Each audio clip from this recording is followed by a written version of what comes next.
Hey, all you bits and bobs, it's your boy Pixcelation. It's time to face reality. Each and every one of us is going to die someday. It could be sooner for some of us than others, but no matter what, our time on this mortal coil is limited. In fact, the older we get, the more valuable our time becomes, and we have less of it at our disposal to sit through a 24-minute anime episode. And even if you're one of the luckiest among us with plenty of time to kill, what are the chances you'll have the attention span to sit through more than a couple of episodes without forgetting everything you've seen? I, for one, fall into the category of people who often have to ask themselves, do I really dislike this anime, or is it that I just dislike sitting still? It could be that this is why, with each new season, I sometimes get just as excited about shorter anime as I do about shows with the standard duration. You know what they say, it's not about the size, it's about what's done with it that counts, am I right? In the right hands, a series that runs for 3 minutes per episode can be just as good as your traditional half-hour broadcasts. In this episode of Anime Ambush, let's dive into the world of micro-anime and showcase some shows that are more than worth the watch, especially since some of them can be completed in the time it would take to watch a single half-hour episode. Okay, so this first title is probably my gateway to micro-anime, and that is Love is Like a Cocktail, okay? It aired back in the fall season of 2017, I want to say, and it's just sickeningly sweet at its core, you know what I mean? According to AnyList, this is the synopsis, okay? The slightly sweet, tipsy couple comedy manga centers on the 28-year-old senior public relations company staff member Chisato Mizusawa. The story follows Chisato's daily life as she enjoys her husband Sora's cocktails. Chisato has secrets that only her husband knows. And of course those secrets are that when she's at work, she is very straight-laced, very professional, to the point. And then, when she gets home and she gets a little liquor in her, she turns into what they call a yoidere, meaning it's basically a kudere until you get liquor in you, and then you become this, like, liquor gremlin, and I love it so much. It's sickeningly sweet. It's only 3 minutes per episode. It's one of those shows that you want something that's gonna be like a chaser after you've watched something that is just really depressing or dark. This is the perfect one for you to kind of wash that down with, if that makes sense. Very much 13 episodes, forgive me, there's 13 episodes, 3 minutes per, so literally, if you want to watch the whole series in one go, it'll take 26 minutes. It's super adorable, and I love every second of it. Plus, what's great is that each episode is modeled after a certain cocktail. So, and what's more, they provide you the recipe in each episode. So if you wanted to, provided you're above the drinking age in your territory, of course, if you wanted to use this as a way of like discovering new drinks to try at home, that's perfectly doable because it gives you the recipe, it gives you, kind of some information about each drink, and yeah, it's great. I was actually thinking about doing a video on this channel where I kind of go through all of these cocktails and try them someday. So if that's something you'd be interested in seeing, let me know in the comments, because I like the idea of doing it, but I also, I'm still in the process of kind of figuring out who my audience is, and I just don't know if the people that I'm reaching would like to see me get drunk, okay? Like, I think it'd be fun, but, I don't know, would it be fun for y'all? Anyway. Next up, we've got Magical Senpai. Now, depending on who you are, you will either love this one or you will hate this one. In the 12 episodes that are each 13 minutes in length, it does its best to cater to the demographic of people that are horny degenerates like we all know we can be at some point in our life. Yeah, so essentially the idea here is you've got the main character who is trying to find a club that, he doesn't have to do a whole lot in. He's gonna kind of slack off a little bit, and he ends up being forced against his will to join the magical club because the only member of that club is a very well endowed senpai, who kind of makes him the guinea pig in all of her magical tricks and shows. But it's one of those things. It's not like how would I put it? It's not like the senpai is like cruel or anything. She's kind of oblivious, In fact, according to AniList, our MC, which is, I don't even know if he has a name really, but we're gonna call him our MC, finds out that his school requires him to join a club, and during his reluctant search, he stumbles upon the magical senpai attempting magic tricks in her classroom. Magical senpai. That's the name. There's no. I don't believe there's actual names in this series. It's one of those things. One of those shows where they are referred to as senpai and they are referred to as the kohai. So it's like I don't think that any of them have names, or maybe some of them do, and I'm just not remembering. Oh, okay. No, I'm wrong. They have names. But I think that the two main characters are referred to as Joshu and Senpai. Like that's their formal names. Anyway, Magical Senpai has massive stage fright, however. So now that she has an audience, her attempts are simply comedic. So yes, it's very much a very simple, to the point series that I think you'll really enjoy if you're into kind of ecchi, comedic anime. That's the bare bones of it. I recently watched it. I watched it actually back in 2020, I want to say, kind of the later half of the year, and it was one of those shows that, like, once I got through the first couple of episodes, I was like, I really want to finish this because it's underneath the surface. There's actually a lot to be excited about with this one. I want to see more of it. I don't know if we have any hope in getting a second season or anything, but I do appreciate what we have so far, so yeah. Next up, we've got Space Patrol Luluco. Now, if you've ever seen a Trigger anime, there's a good chance that you may have heard of this at some point, should I say. Essentially, at its core, what Space Patrol Luluco is an origin story for the Trigger-chan studio mascot. But there's a lot more to it than just that. So let me read the synopsis here, and then we will get started. So, the show takes place in Ogikubo, which is the name of the specially designated area in space in the Milky Way where Earthlings and aliens can live together. Okay, I'm with you so far. Luluco is a female middle school student who lives with her father, and no matter where she is, Luluco is a common, super normal girl. As she is living her normal life, one day the mysterious transfer student, Alpha Omega Nova, abruptly appears before her. That meeting will change Luluco's fate. Now, the thing that you have to remember about Space Patrol Luluco, okay, is that it is a series that it falls into this category. It falls into this category because it is 13 episodes in length. Each episode is about 8 minutes long. So, but that being said, it does something really interesting that it's been years since I've watched it, but it still retains a space. It lives rent-free in the back of my head, so to speak, in the sense that each episode, or every 3 episodes, I guess, comprises a season, like a micro season.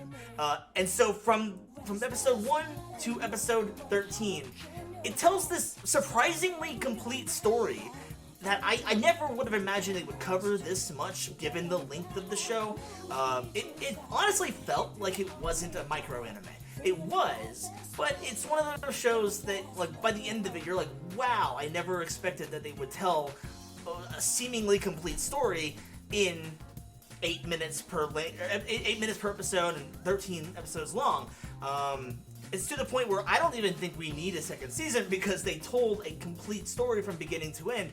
And it's like technically confirmed that every Trigger anime is in the same universe with this show. So if this is canon, that means everything is in one universe. Like I think Inferno Cop appears at one point. There's a whole planet of Kill la Kill. It's kind of insane. There's a whole bunch to it, and I really think you should give it a shot. Yeah, that's basically the long and short of it. If you like trigger anime, you're gonna love Space Patrol Luluco, hands down. Next up, we have My Sweet Tyrant. Now, this is a series that I was very unsure about until I watched like the first 2 episodes, I'd say. It was one that it was a really rare series because even though I love micro anime, right? Like, if after this video you get interested in micro anime, you're gonna notice that they're not always aired each season. Like, there's some aired each season, but very rarely are they like worth putting into a video like this, right? Some of them are just kind of, you know, they lack substance, which is understandable because they're micro anime. But then you get a show like My Sweet Tyrant that is, in and of itself, is a seasonal anime in the form of a micro anime. Okay, so long and short of it, 25 episodes. It's 2 cores long. That's the thing I think that makes this one worth it even more than any of the other ones that I've mentioned today. But they're only 4 minutes in length per episode. Okay, so 25 episodes long, 4 minutes for each episode. Here's the synopsis. Okay. The romantic comedy follows the everyday life of an extremely tsundere boy named Atsuhiro Kagari and his girlfriend Nantan Katagiri. Akun's behavior is harsh towards Nantan, with verbal abuse and neglect, but he is actually head over heels for her and habitually acts like a stalker by tailing her or eavesdropping. Nantan is oblivious to Akun's stalker ways and thinks his actions are cute. So you read that synopsis and you're like, wait a minute, hold on, it's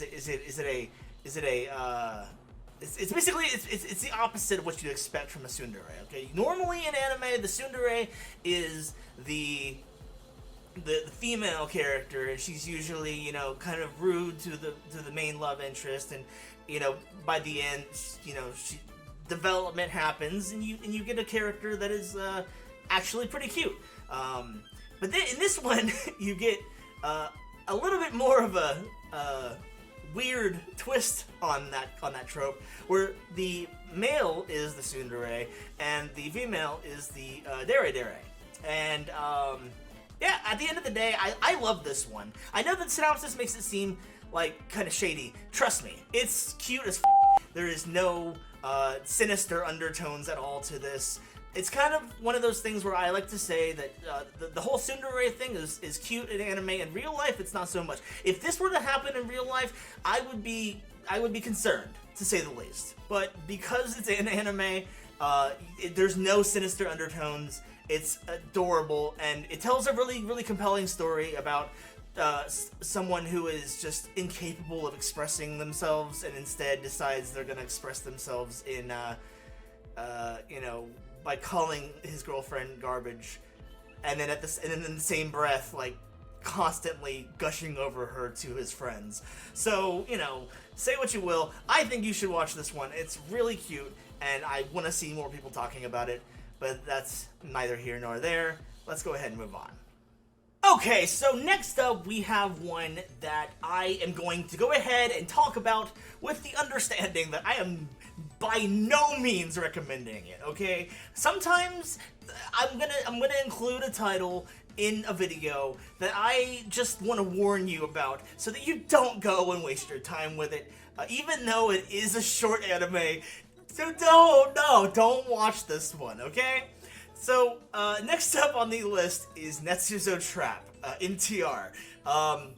It is god-awful, alright? It is one of those shows that, like, I watched it for the fun of it because it seemed like garbage, and it was. And in fact, if you like watching burning garbage cans, then yeah, ignore my previous warning, go watch this one, because it is exactly what you'd expect.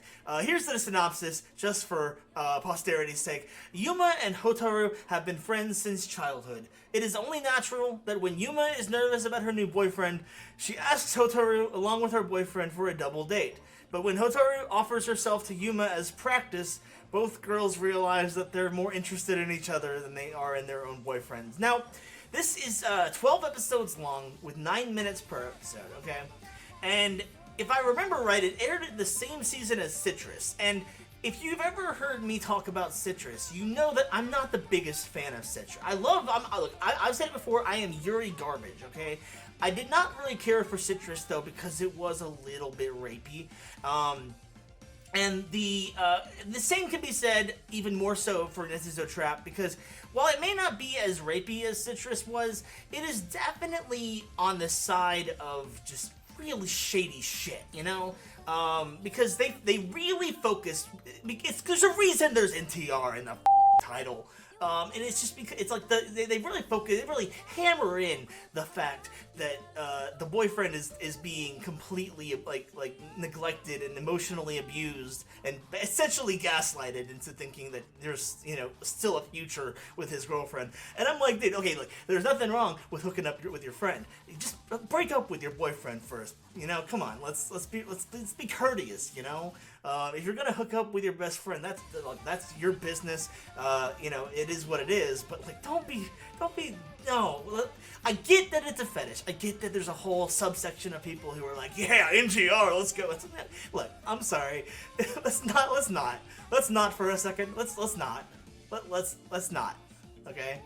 Anyway, so I guess what you should take away from this is, if you like NTR, watch Netsuzo Trap. If you like watching garbage cans on fire, watch Netsuzo Trap. If you don't like either of those things, stay as far away from Netsuzo Trap as you possibly can. You have been warned. And that's all the titles that we have to talk about today. I want to thank every single one of you for watching as far as you have. If you've made it to this point in the video, thank you so much. I appreciate your attention. I love you all. Just a few little notes of housekeeping for my sake. If you are new to the channel, welcome. Thank you very much for being here. If you would like to help support the channel in any way whatsoever, you can subscribe to the channel for absolutely free. And show your support that way. Go ahead and turn notifications on though, so that, you know, whenever I make new videos, you could be notified and come, you know, watch. And, you know, instead, you know, otherwise, you know, you might be 3 years down the road and you're like, wait, who's that Pixcelation guy? I think I met him at a con once. I don't know. So yeah, definitely turn on notifications so that you can be notified whenever I post new content. If you would like to financially support me in any way, I have my Patreon active. You can go for as little as $1 per month. You can get all these perks. You can get your name put in the credits. You can get early access to all content. You can get, you know, you can, either way, you can join the Discord server, whether or not you're a Discord or you're a patron or not, but you can get a special role in the Discord server. And there's a whole bunch of other perks that you can check out on the Patreon itself. And also, go follow me on Twitch, because this year I'm gonna be trying to get back to some kind of normal streaming schedule, if that makes sense. And yeah, but in the meantime, this has been Pixcelation. Thank you very much for watching. I love you all, and I will see you in the next one.